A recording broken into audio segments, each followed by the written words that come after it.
అందరికీ నమస్కారం. నేను మీ తెలుగమ్మాయి. ఈరోజుకు ఒక గొప్ప ప్రత్యేకత ఉందండి.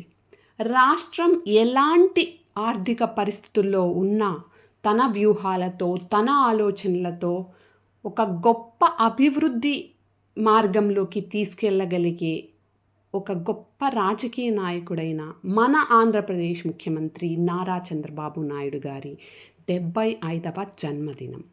ఈ సందర్భంగా ఆయన వ్యక్తిగత ప్రజా జీవితానికి సంబంధించిన కొన్ని అంశాలు చర్చించుకుందాం. సో ఆయనకు అసలు రాజకీయ వారసత్వము లేదు, వేల కోట్ల కుబేరత్వము లేదు, సినిమా గ్లామర్ కూడా లేదు. అయితేనే క్రమశిక్షణ ఉంది, దూరదృష్టి ఉంది, వ్యూహ చాతుర్యం ఉంది. అన్నింటికీ మించి తన పరిమితులు తెలుసు, తన అపరిమితమైన బలాలు తెలుసు. ఆ ఎరుకే ఎదురు లేని నాయకుడిని చేసింది. ఆయన ఒక ఫినిక్స్ పక్షి, కాలిన బూడిదలోంచి దర్జాగా లేచొస్తారు. ఆయన ఒక వట వృక్షం, ఎండు కొమ్మల్ని చీల్చుకొనైనా కొత్త చిగురులేస్తారు. ఆయన ఒక నిప్పు కణిక, నివురును నిలువరించి నిర్భయంగా ప్రజ్వలిస్తారు. ఎవరి జీవితంలోనైనా వయసు పరంగా 75 ఒక భారమైన సంఖ్యే. కానీ అమరావతి పునర్నిర్మాణం, పోలవరానికి పరిపూర్ణ రూపం, P4కి రూపకల్పన, ఏఐకి కొత్త చిరునామా, రాష్ట్రానికి మరిన్న నిధులు, ఇలా అసంఖ్యాకమైన లక్ష్యాలతో అలుపెరుగక పరిశ్రమిస్తున్న ఆ పాలకుడి 25 మనసు ముందు బందాయినా ఓటమిని అంగీకరించి వందనం చేయాల్సిందే. నారావారిపల్లె ఇది ఉమ్మడి చిత్తూరు జిల్లాలో ఒక కుగ్రామం. తండ్రి ఖర్జూర్ నాయుడు గారు మట్టి మనసెరిగిన రైతు. ఆయన గ్రామ పెద్దల్లో ఒకరు. నాన్న ప్రభావంతో చంద్రబాబు నాయుడు గారి నాయకత్వ లక్షణాలు అబ్బాయి. నారావారిపల్లెలో ప్రాథమిక పాఠశాల కూడా ఉండేది కాదు. దీంతో 16 కిలోమీటర్లు నడిచి చంద్రగిరిలో చదువుకున్నారు. 7వ తరగతి 10వ తరగతి పరీక్షలు పాస్ అయితే కొండకు వస్తానని మొక్కుకునేవారట. ఆ మొక్కు తీర్చుకోవడానికి స్నేహితులతో కలిసి కాలినడకన 7 కొండలు ఎక్కేవారట. ఎన్ని వ్యాపకాలున్నా చదువును ఎప్పుడూ నిర్లక్ష్యం చేసేవారు కాదట. ఎంఏలో క్లాస్ 2nd వచ్చారు. నారావారిపల్లెలో పీజీ చేసిన రెండో వ్యక్తి ఈయనే. ఆర్థిక శాస్త్రంలో పీజీ చేశాక అదే యూనివర్సిటీలో రీసెర్చ్ స్కాలర్గా ఉంటూనే రాజకీయాల వైపు అడుగులు వేశారట. అక్కడే లెక్చరర్గా అవకాశం వచ్చినా లక్ష్యం విషయంలో స్పష్టత ఉండటంతో ఆ ఆఫర్ను వదులుకున్నారట. చిన్నప్పుడు లెక్చరర్, ఐఏఎస్, వ్యాపారవేత్త మూడింట్లో ఏదో ఒకటి కావాలని కలలు కనేవారట. కానీ యూనివర్సిటీలోకి వచ్చాక రాజకీయాల్లోకి వెళ్తే సమాజానికి మంచి చేయవచ్చనే ఆలోచనలతో ఉండేవారట. ఎన్టీఆర్, ఏఎన్ఆర్ సినిమాలు బాగానే చూసేవారట స్నేహితులతో కలిసి. తొలిసారిగా 1978 శాసనసభ ఎన్నికల్లో ఇందిరా కాంగ్రెస్ తరపున చంద్రగిరి సీటు దక్కింది.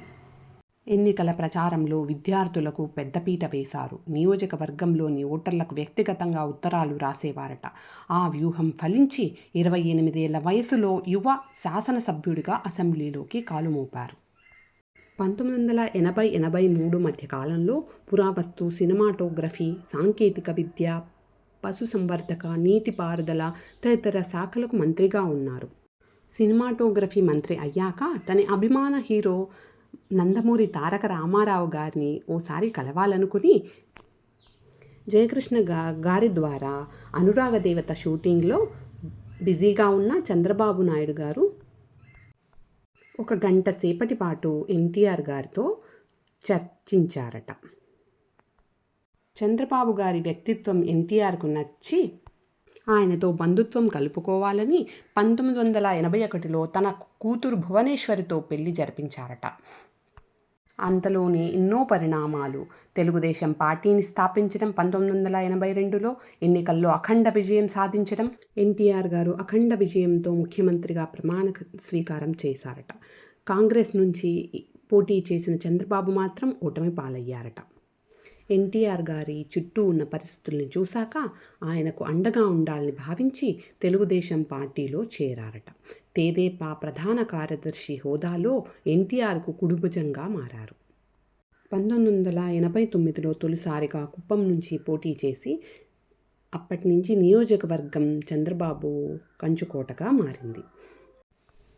1995లో తెదేపాలో చోటు చేసుకున్న పరిణామాల నేపథ్యంలో సెప్టెంబర్ 1 ఉమ్మడి ఆంధ్రప్రదేశ్ ముఖ్యమంత్రిగా బాధ్యత చేపట్టారు.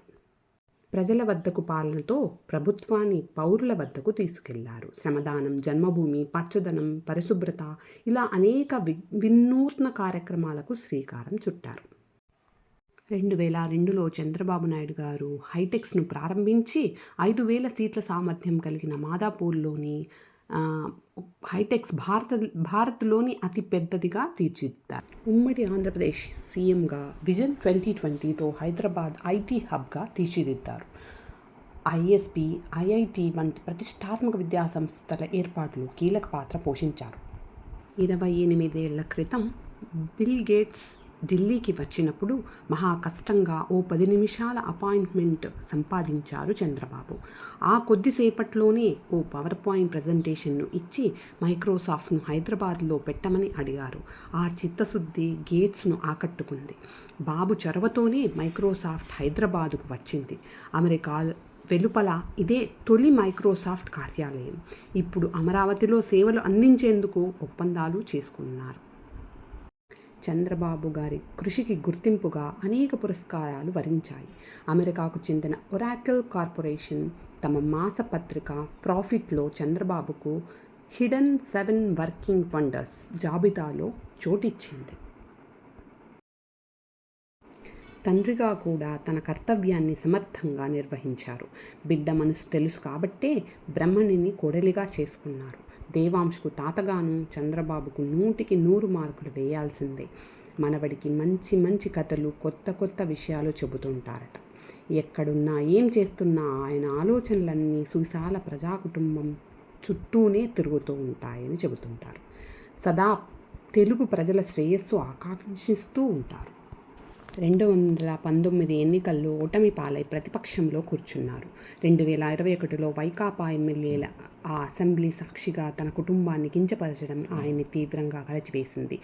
ఆ అవమాన భారంతో శాసనసభను వీడుతూ సీఎంగానే మళ్ళీ ఆ అసెంబ్లీకి వస్తానని ప్రతిజ్ఞ చేశారట. 2024 ఎన్నికల్లో వ్యూహాత్మకంగా మోదీ షా నేతృత్వంలోని భాజపా, పవన్ కళ్యాణ్ నాయకత్వంలోని జనసేనలతో పొత్తు పెట్టుకున్నారు. కూటమితో కలిసి 164 స్థానాలు సొంతం చేసుకుని 4వసారి ముఖ్యమంత్రిగా ప్రమాణ స్వీకారం చేశారు. Out of the box thinking Chandrababu గారి ప్రత్యేకత.